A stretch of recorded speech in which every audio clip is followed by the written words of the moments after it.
ओम श्री गणेशाय नमः। भक्तों, इस वीडियो में हम आपके लिए लेकर आए हैं सोमवार व्रत कथा। तो आइए कथा प्रारंभ करते हैं। ओम नमः शिवाय। एक बार किसी नगर में एक साहूकार रहता था। उसके घर में धन की कोई कमी नहीं थी, लेकिन कोई संतान न होने के कारण वह बहुत दुखी था। संतान प्राप्ति के लिए वह हर सोमवार को व्रत रखता था और पूरी श्रद्धा के साथ शिव मंदिर जाकर भगवान शिव और माता पार्वती की पूजा करता था। उसके भक्ति भाव को देखकर एक दिन मां पार्वती प्रसन्न होकर भगवान शिव से साहूकार की मनोकामना पूर्ण करने की प्रार्थना करने लगी। पार्वती जी के इस आग्रह पर भगवान शिव ने कहा कि हे पार्वती जी, इस संसार में हर प्राणी को उसके कर्मों का फल मिलता है और जिसके भाग्य में जो है उसे भोगना ही पड़ता है। लेकिन पार्वती जी ने साहूकार की भक्ति देखकर उसकी मनोकामना पूर्ण करने की इच्छा व्यक्त की।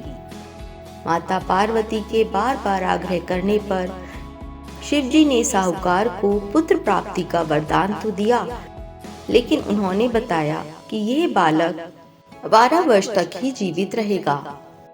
माता पार्वती और भगवान शिव जी का वार्तालाप वह साहूकार सुन रहा था। इससे उसे ना तो कुछ प्रसन्नता ही हुई और ना ही किसी प्रकार का कोई दुख हुआ। वह पहले की ही भांति भगवान शिव जी की पूजा करता रहा। कुछ समय के बाद साहूकार की पत्नी ने एक सुंदर पुत्र को जन्म दिया। जब वह बालक 11 वर्ष का हुआ तो उसे पढ़ने के लिए काशी भेज दिया गया। साहूकार ने पुत्र के मामा को बुलाकर उसे बहुत सारा धन देते हुए कहा कि तुम इस बालक को काशी विद्या प्राप्ति के लिए ले जाओ। तुम लोग रास्ते में यज्ञ कराते जाना और ब्राह्मणों को भोजन दक्षिणा देते हुए जाना। दोनों मामा भांजे इसी तरह यज्ञ करते और ब्राह्मणों को दान दक्षिणा देते हुए काशी नगरी निकल पड़े। इस दौरान रात में एक नगर पड़ा, जहां नगर के राजा की कन्या का विवाह था। लेकिन जिस राजकुमार से उसका विवाह होने वाला था वह एक आंख से काना था।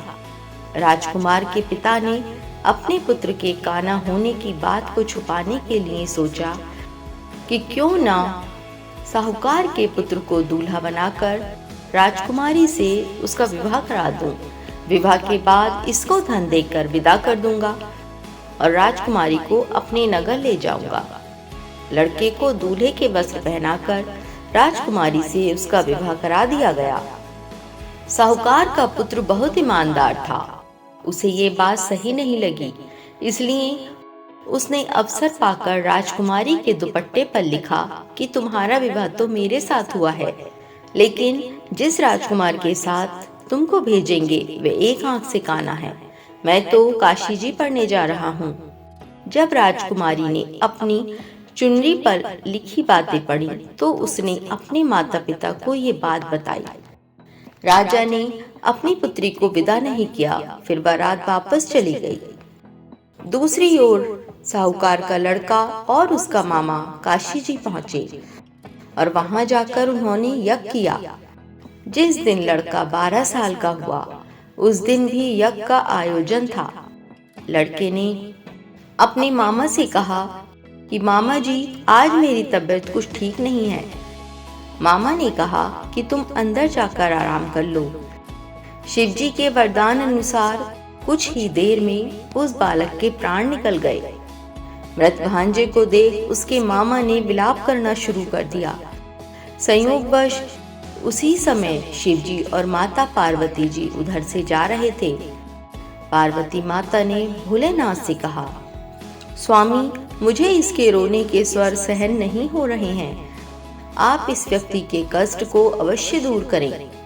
जब शिव जी मृत बालक के समीप गए तो वह बोले कि ये तो उसी साहूकार का पुत्र है जिसे मैंने 12 वर्ष की आयु का वरदान दिया था।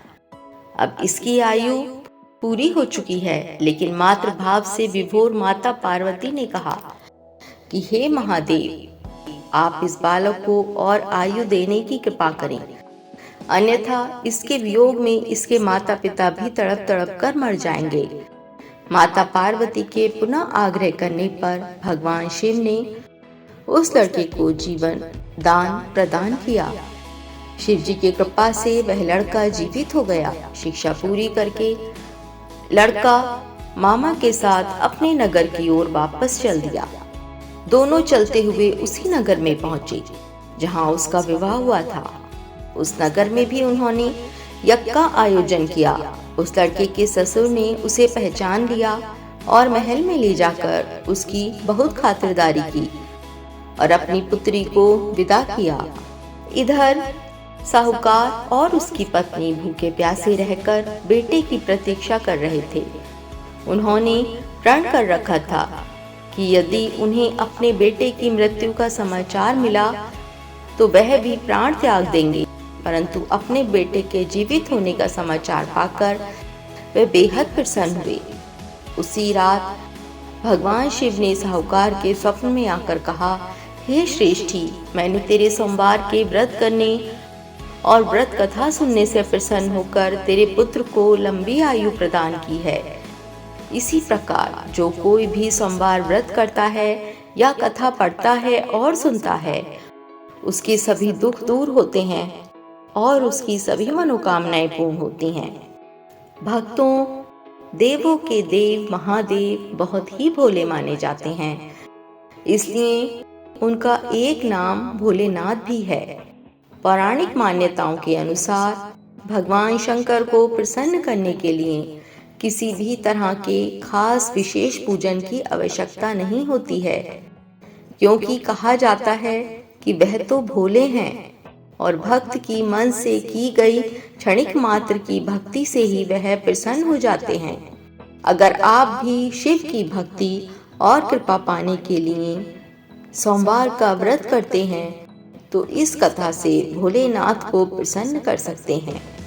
दोस्तों, अगर आपको हमारी वीडियो अच्छी लगी हो तो चैनल को सब्सक्राइब ज़रूर कर लें, जिससे आपको हमारी आने वाली वीडियो की जानकारी मिल सके। धन्यवाद।